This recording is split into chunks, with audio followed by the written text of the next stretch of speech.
everyone. My name is Erica Palmer and I'm the founder of Aerial Marketing, and I'm going to tell you a little bit about how I got to where I am today.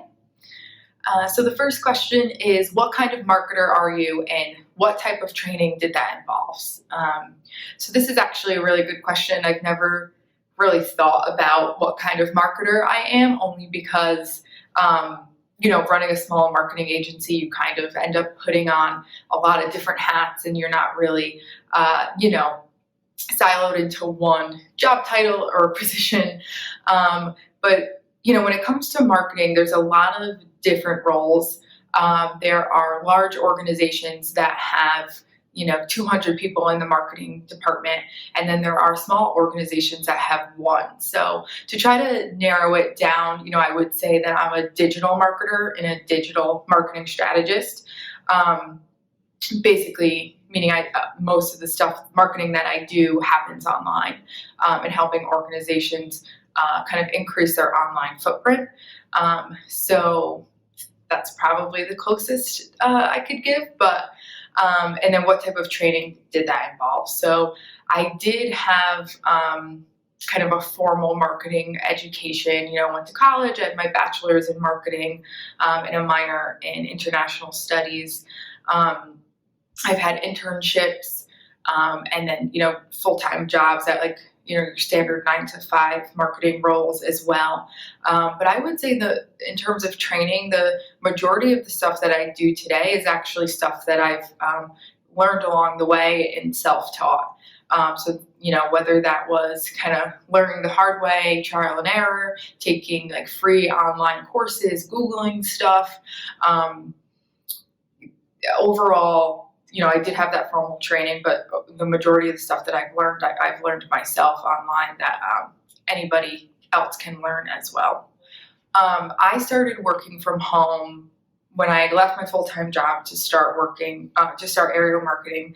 I immediately started working from home. So that's been going on for about 7 years now.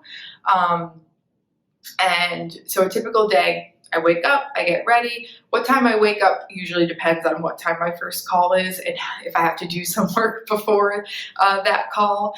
But I typically wake up around 8-ish, get ready for the day, and then come into my office. I do think that's important if you're working from home to kind of have a space to kind of separate your work life from your personal life.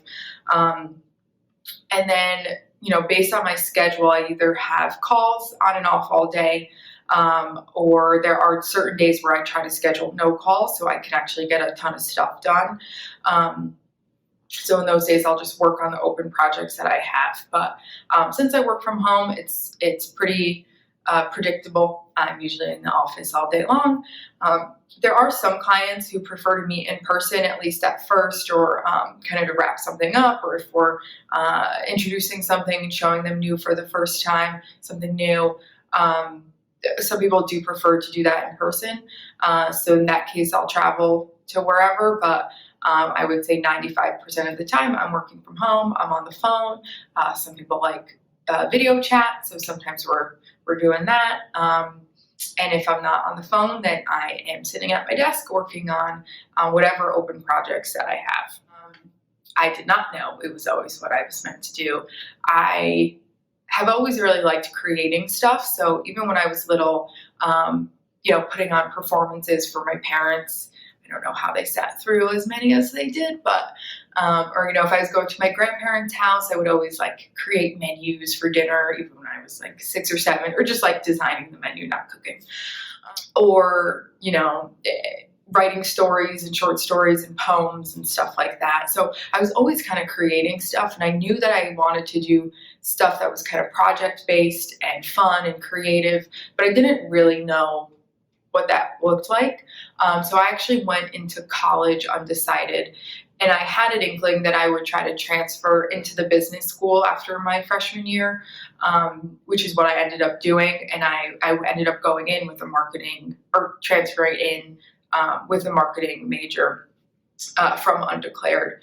And that was an interesting process. If that's something you would want to do, I actually do recommend that if you don't know, going in undeclared is okay to college.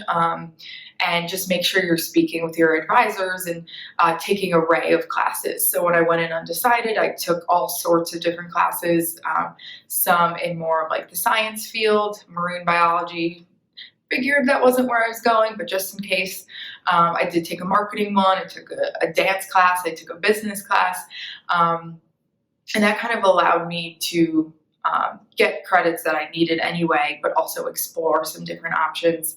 But to transfer into the business school, at least where I was at Roger Williams, you need to have someone who, like an advisor almost, not your normal advisor, but someone who's going to advocate for you in the school you're transferring into.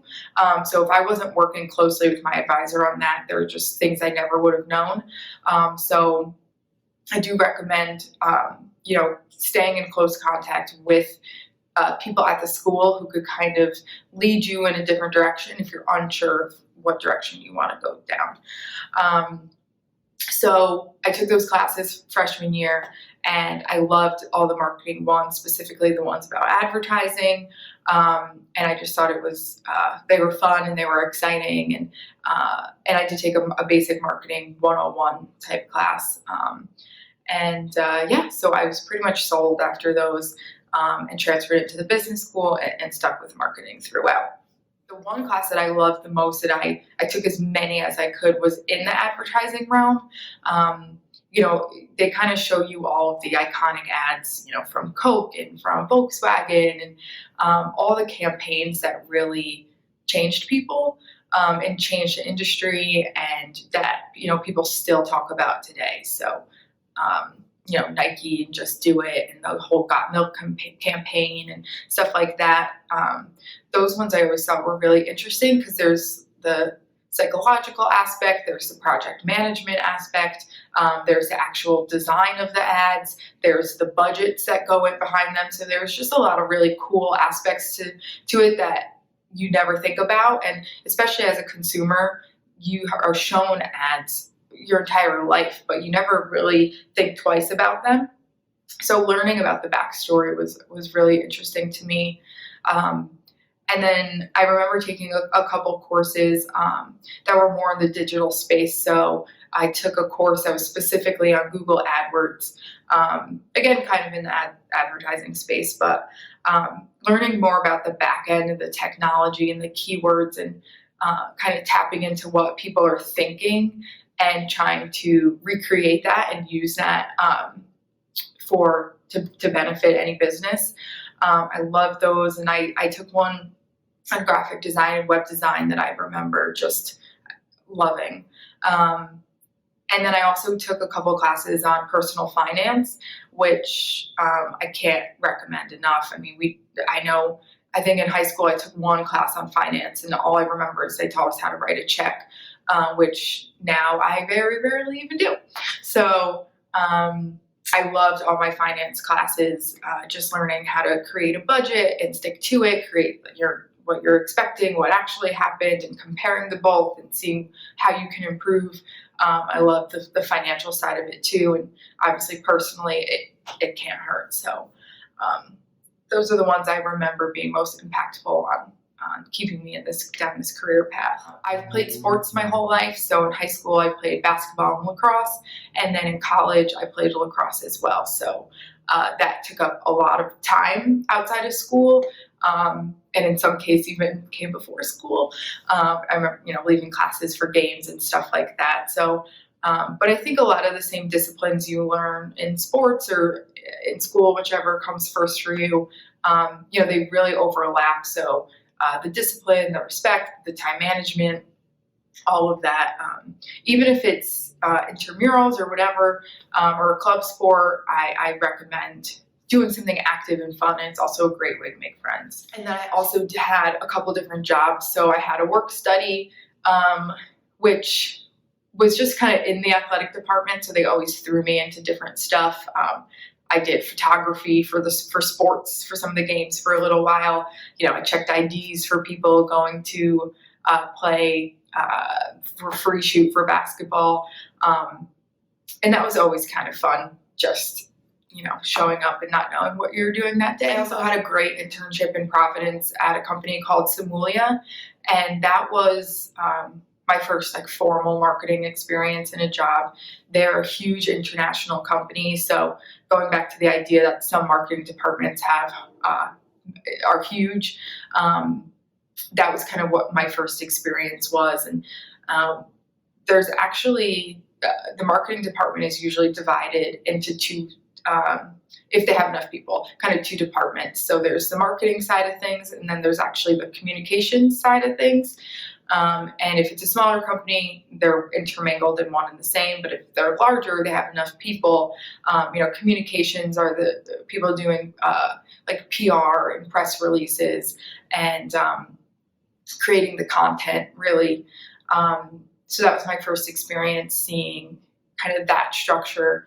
And I also got to use some of the stuff that I was doing in college that was new for them. I'm like AdWords specifically, they were just getting into that space. So I was able to actually contribute, even as the lowest person on the totem pole.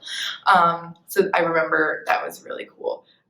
So yeah, internships are great, paid, unpaid, get that experience. Also did the phone-a-thon. So when you call and you ask alumni or donors for money, and you get hung up on pretty quickly, but sometimes. But that was just great experience. Just having that basic, almost sales experience has come in handy, and also just has been a really great conversation starter in interviews for people who have either received those calls, obviously we all have, or tried it themselves. It's really funny to share that experience with people. But I would say just get involved in as much as you can, whether it's, the chess club or French club or sports, whatever it might be. Just even networking years later, it always comes in handy. One thing I always tell people is to go to the library. Studying from my dorm room or anywhere else never worked for me. I loved going to the library and studying and making my notes and getting prepared for the next day. And there's a lot you can accomplish in a quiet study space. So I think go to the library as much as you can is something I couldn't recommend enough. And then also asking for help. Your professors, for the most part, are there to help you, and they love when people ask for help, and they want to help you understand the curriculum and kind of brainstorm with you and take things to the next level or whatever it might be. So your advisors, your professors, your alumni, ask for help. And I personally never found study groups to be helpful. I'm way too social. I get distracted very easily. So studying alone was something that worked for me. But study groups, a lot of people like, and they might be beneficial for you too. So one thing first I coach lacrosse. So always looking to kind of expand there, get more kids into the program, and kind of spread lacrosse throughout Connecticut as much as possible. So that's a passion of mine. But outside of that, one thing that Aerial Marketing does is we run a camp in the summer for middle school girls. It's free for them to attend. It's for girls in grades 6th to 9th grade. And it's 3 days of free education around marketing and entrepreneurship. So introducing them to marketing, but also helping them understand what it would be like to start a business. And then doing some stuff around like building self-confidence and having self-worth and preparing for job interviews and stuff like that. So the first year we did it, we had one location and we had about 35 girls. And last year we did it, we were expanded to 3 locations, Hartford, New Haven, and Bridgeport, and had about 100 girls attend. So growing that is something that's super important to me. How can I gain experience prior to joining the workforce and make my resume stand out? Catch-22 when you're applying for any job is that they want experience, but how are you going to get experience if no one will hire you? So one thing that's really cool about marketing in general is that you can build your resume without having to be hired by someone to do it. So like with social media, if find your passion, whether it's food, cooking, clothing, whatever is of interest to you in your books, in your day-to-day life, start a social media page, start an Instagram, start a YouTube channel. These are all things you can do on your own, and it's also great experience, it's great learning, but it's also great for your resume. Saying you have no experience in the marketing world is just, there's no need for it, because you have all these free tools at your fingertips to learn and to grow your resume. You can also teach yourself for free how to build a website online. You can, go to a local hair salon or a small restaurant that might be struggling with their social media or struggling with their advertising or their logo, their branding, whatever it might be, and offer to help. And that's all great stuff that you can do, in the summertime, stuff like that. And I bet, anybody is willing to accept free marketing help, especially small businesses. Start teaching yourself using free websites and stuff like that, and free resources. I would say that formal and traditional education is great. It's super useful, great for the resume, great for networking. But if it's not something that you think is good where you want to go, that's okay. I do recommend college, but if it's not in the cards for you, or it's not something you think is going to be beneficial for you, that's okay, but you better have a plan. So I think that's one tricky thing. People always are trying to push us down this path of formal education and higher education, and it's just not in the cards for everybody, and I think that's okay. Especially in the marketing world and social media, there's so much you can teach yourself, and so much you can learn without going to college. But if you can do it, you should. Other than that, I would say you're going to be spending the majority of your days doing something career-wise. Just make sure it's something that you're passionate about, and it might take some time to figure out what that even is. You might have to spend a couple years, bouncing around jobs and maybe figuring it out, but once you do, you'll know, and do anything you can to hang on to it.